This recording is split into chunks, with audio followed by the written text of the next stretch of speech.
Hello friends. स्वागत है आपका हमारे यूट्यूब चैनल आर के हिंदी कहानियों में। आज की कहानी है दस्तक। जरा बाहर वाला दरवाजा बंद करते जाइएगा, सरोजनी ने रसोई से चिल्लाकर कहा।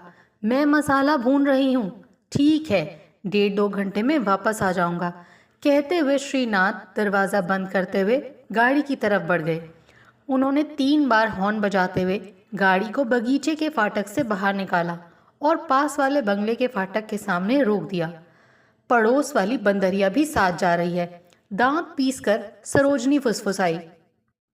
बुढ़िया इस उम्र में भी नखरों से बाज नहीं आती। गैस बंद करके वो सीढ़ियां चढ़ गई थी। सरोजनी ऊपर वाले शयन कक्ष की खिड़की के पर्दे के पीछे खड़ी थी, वहीं से सब कुछ देख रही थी। वैसे भी पति का गाने बजाने का शौक उसे अच्छा नहीं लगता था, और श्रीनाथ थे कि कोई रसिया मिलते ही तन मन भूलकर या तो सितार छेड़ने लगते या उस रसिया कलाकार की दाद देने लगते। पर जब से सरोजनी के साथ इस विशेष में झड़प होनी शुरू हो गई थी, तब से मंडली घर में जमाने के बजाय बाहर जाकर अपनी गाने बजाने की प्यास बुझाने लगे थे।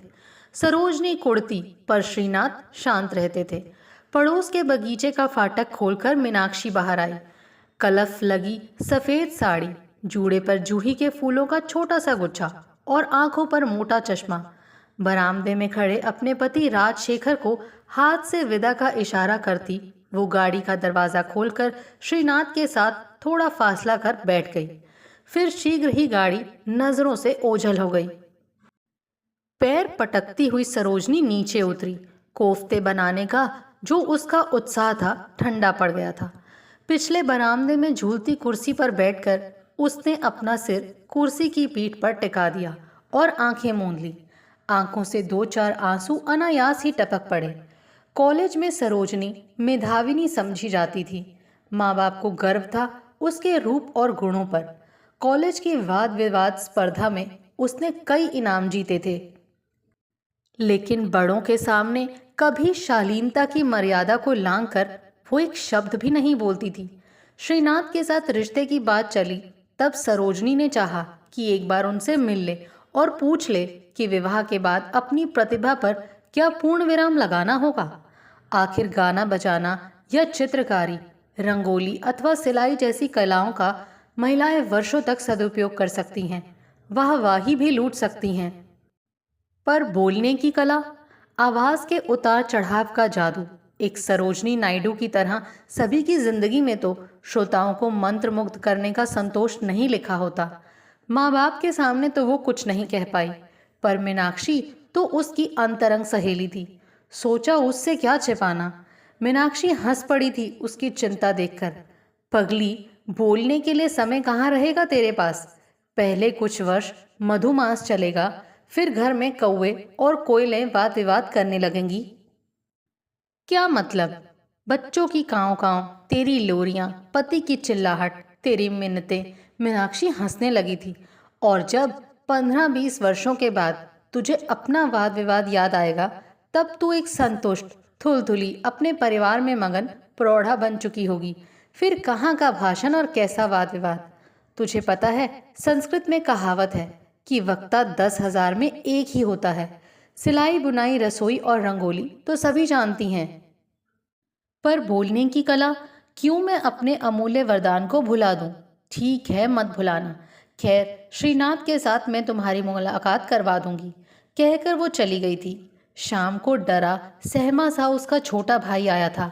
सरू दीदी, चलोगी मेरे साथ? दीदी को बुखार है, वो बार बार आपको याद कर रही है। शायद किसी प्रोफेसर का बताया हुआ कुछ काम कर तो रखा है, आपके हाथ से भेजना चाहती होंगी। जा सुरु, देख कर आ मीनाक्षी को, माँ ने कहा था। रहने दे, वो गुजिया भरने का काम बाद में कर लेना।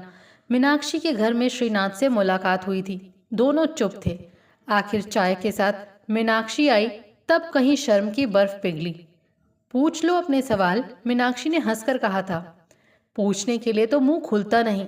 भाषण कला को प्रोत्साहन मिलेगा कि नहीं, पूछने चली है। हंसते बतियाते घंटा भर गुजर गया था। पता चला था कि श्रीनाथ खुद ही मितभाषी हैं, पर जरूर सुनेंगे अपनी पत्नी का भाषण। अगर वो किसी महिला मंडली या सभा में भी बोलना चाहेगी तो उनको कोई आपत्ति नहीं होगी। शर्त ये होगी कि राजनीति के सुर न छेड़े जाएं और उन्हें उनके शौक के लिए समय दिया जाए। लेकिन वो कहाँ कुछ कर पाई। विवाह के 6 महीनों बाद ही उसकी तबीयत सुस्त रहने लगी। फिर हुआ सोनाली का जन्म। जिंदगी के 30 साल तो यूं ही गुजर गए। 2 बेटियों और एक बेटे की परवरिश, उनके लाड प्यार, शिक्षा दीक्षा और शादी ब्याह तक वो अपने आप को उलझाती गई परिवार की गुत्थियों में। कभी उसके उलझने की जरूरत थी तो कभी वो चाहकर खुद उलझी। पीछे से पछताई भी, जैसे रूपाली के विवाह के बारे में। रूपाली स्वतंत्र विचारों की लड़की थी। शुरू से ही उसने अपने निर्णय खुद लेने का रवैया अपनाया था। सोनाली गृह विज्ञान में स्नातकोत्तर परीक्षा देकर अच्छे घर में विवाह करके सुख से रह रही थी। उसका घर सचमुच देखने लायक था। सरोजनी बहुत प्रसन्न होती थी बेटी की सुघड़ता देखकर, उसकी प्रशंसा सुनकर। पर रूपाली, उसने खेल कूद के पीछे पड़कर ज्यों त्यों दूसरे वर्ग में 12वीं की देहरी पार की। फिर स्नातक उपाधि के लिए विषय चुना संगीत। उसे कितना समझाया कि दौड़ में स्कूल चैंपियन बनने से या संगीत में 2-4 इनाम पाने से किसी की जिंदगी नहीं संवर सकती। अपने खानदान की योग्यता के अनुरूप घरवर नहीं मिल सकता। शुरू, ये कोई जरूरी नहीं कि सब बच्चे एक जैसे हों या एक ही तरीके का जीवन अपनाएं। समझाना तुम्हारा काम था, सो तुम कर चुकी। अब रूपा को अपनी मर्जी से नई राह चुनने दो। खेलकूद कोई बुरी चीज तो नहीं। कबड्डी संघ में बोलबाला है रूपा का, गाती भी अच्छा है, दम खम वाली आवाज है। श्रीनाथ ने कई बार सरोजनी को अकेले में समझाया था, लेकिन शालीनता की प्रतिमा सी सरोजनी बच्चों के मामले में बहुत ज्यादा हठी व शक्की थी। बच्चों के लिए उसने चौखटें बना रखी थी, उन्हें उन्हीं में फिट होना था। पर रूपाली को कहाँ रास आती ऐसी रोक टोक। संगीत में स्नातक होने से पहले ही उसने अपनी संगीत कक्षा खोल ली थी। धीरे धीरे कमाने भी लगी थी। फिर स्नातक होते ही गुरु मूर्ति से ब्याह करके माँ के चरण स्पष्ट करने आई थी। गुरु मूर्ति माध्यमिक विद्यालय में एक शिक्षक था। क्या तबला या वायलिन बजाने से कोई अभिजात्य वर्ग का सदस्य बन सकता है? तिस पर वो ठहरा दक्षिण भारतीय। सरोजनी का मुंह कड़वा हो गया था। श्रीनाथ घर पर न होते तो शायद वो तो उसे अपमानित करके भगा भी देती। पर वो ठहरे संगीत रसिक। दामाद से प्यार से मिले और खिलाया पिलाया। नया जीवन शुरू करने के लिए कुछ धन भी दिया और बेटी की शादी की खुशी में पार्टी भी दी। शुरू, जो हो गया सो हो गया, उन्होंने पार्टी के बाद कहा। बच्चे जहाँ रहें सुखी रहें। जरूरत पड़ने पर जब तक हो सकेगा उनकी सहायता करेंगे। तुम रोती क्यों हो? गुरु मूर्ति अच्छा लड़का है, सुखी रहेगी हमारी बेटी। तुम अब तक जो नहीं कर पाई अब करो। तुम्हारी भाषण कला का क्या होगा? इस तरह तो तुम कुम्हला जाओगी। बड़ा गुस्सा आया था सरोजनी को। सोचा उपदेश देना तो बहुत आसान है। शादी के बाद उसके पांव में कई बेड़ियां पड़ी हैं।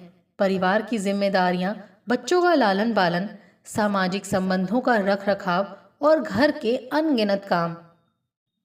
श्रीनाथ को क्या, तनख्वाह लाकर थमा दी और मस्त मौला बनकर घूमते रहे सितार उठाकर, कभी यहाँ तो कभी वहाँ। उनकी संगीत में प्रगति होती रही, पर सरोजनी की 10,000 में एक वाली कला दफन हो गई उसके विवाह रूपी पत्थर के नीचे। ये तो अच्छा था कि बेटा आज्ञाकारी निकला, पढ़ लिख कर अच्छी खासी नौकरी भी कर रहा था, वो भी इसी शहर में। उसी के सहारे तो अब जीना था। एक निश्वास के साथ वो कुर्सी से उठी। कई काम पड़े थे। दिवाली पास आ रही थी। सोनाली पति के साथ घूमने गई थी, दिल्ली, नेपाल।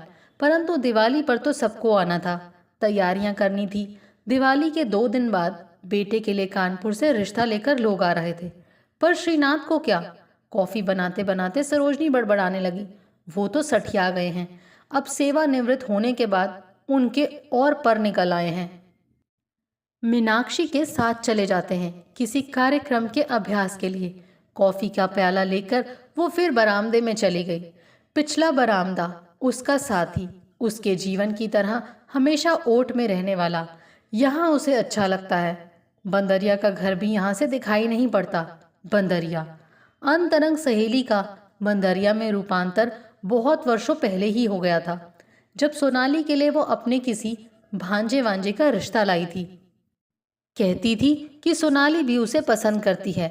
साधारण मध्यवर्गीय परिवार, लड़का भी कोई खास नहीं था। ये तो अच्छा हुआ कि सोनाली का दिमाग जल्दी ही ठिकाने आ गया और उसने माँ की बात मान ली। मीनाक्षी सभी को अपने तराजू में तौलती थी। अब खुद भी राजशेखर से विवाह करके यहाँ मेरी छाती पर मूंग दलने आ बैठी है। सरोजनी बड़बड़ाई, क्या धरा था इस राजशेखर में।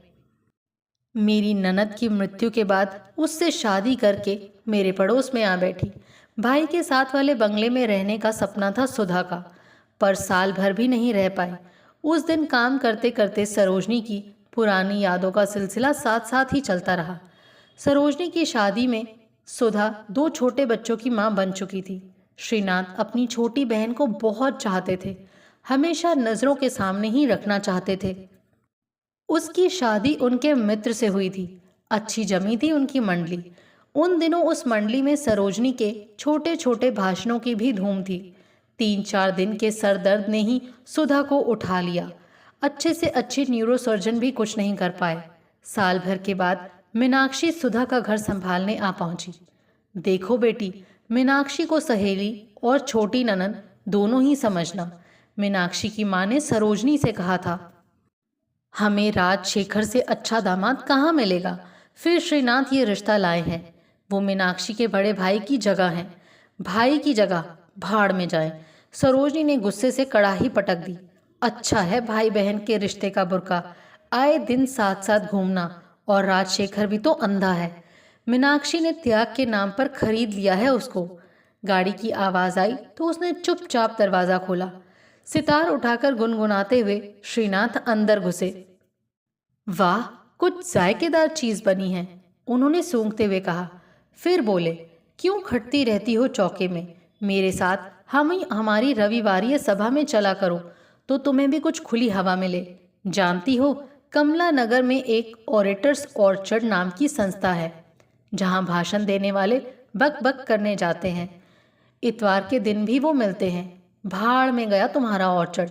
थालियां परोसती हुई वो बड़बड़ाई। उसके बाद के सरोजनी के कुछ दिन बड़ी धूमधाम में कटे। वो घर को सजाती रही, संवारती रही, पकवान बनाने की तैयारियां करती रही।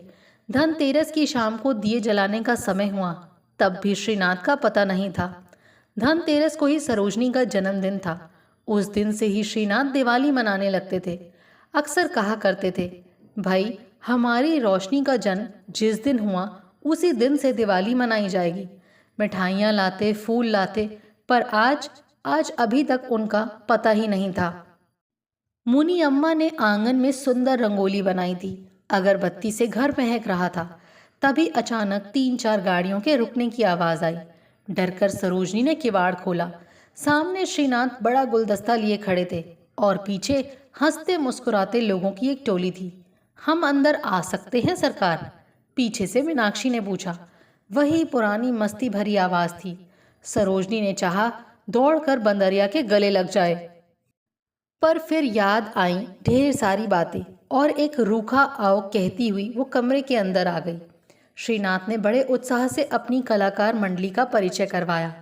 मीनाक्षी रसोई में घुसकर चाय बनाने लगी और संगीत के सुरों से वातावरण भर गया। अंत में मीनाक्षी ने एक स्वरचित गाना गाया। उसकी आवाज़ मधुर तो नहीं थी, पर शब्दों में भाव था।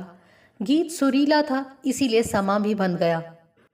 गीत के बोल थे, सहेली सहेली ओ मेरी सहेली, ना बन तू पहेली, आ सुना दे मुझे जो व्यथा तूने झेली।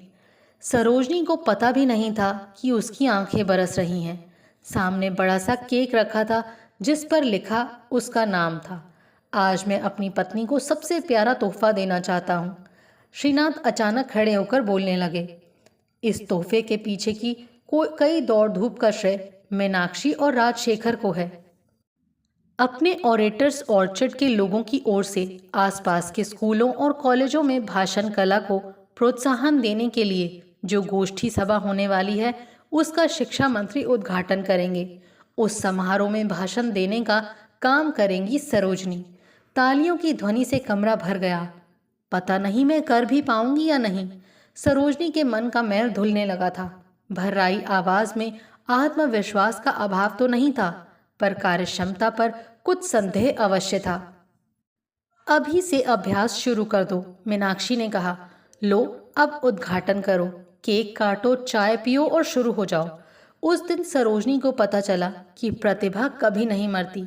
राख में दबी चिंगारी की तरह वो छिपी रहती है और समय आने पर निखरती है।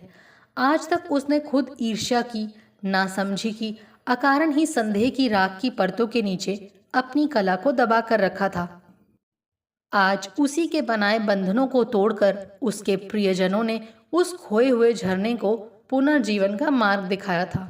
छोटा सा पर बहुत अच्छा भाषण देकर सरोजनी मीनाक्षी की बाहों में लिपट गई। अपना सिर बंदरिया के कंधे पर रखकर उसने अनुभव किया कि सारी गांठें अपने आप खुल गई हैं। अब वो फूल सी हल्की हो गई है। सभाओं में भाषण देती है पगली, मीनाक्षी धीरे धीरे बोलती रही, पर अपने ख्यालों को हमेशा अपनों से छिपाती रही। अब मुझसे खुलकर बात किया कर। आज जो किवाड़ खुल गया है उसे फिर बंद नहीं होने देना है। पता है कितने वर्षों से दस्तक दे रहे थे हम लोग। सरोजनी ने आंखें पोंछी और बचे हुए केक के टुकड़ों में से एक मीनाक्षी के मुंह में ठूसकर मुस्कुरा दी। बारिश के बाद की निर्मल धूप जैसे उस हंसी का प्रतिबिंब सभी के मुखों पर थिरक गया। आपको हमारी ये कहानी कैसी लगी, प्लीज़ कमेंट करके ज़रूर बताइए। अगर आप इस चैनल पर नए हैं तो इसे सब्सक्राइब करें और शेयर करें। Thank you.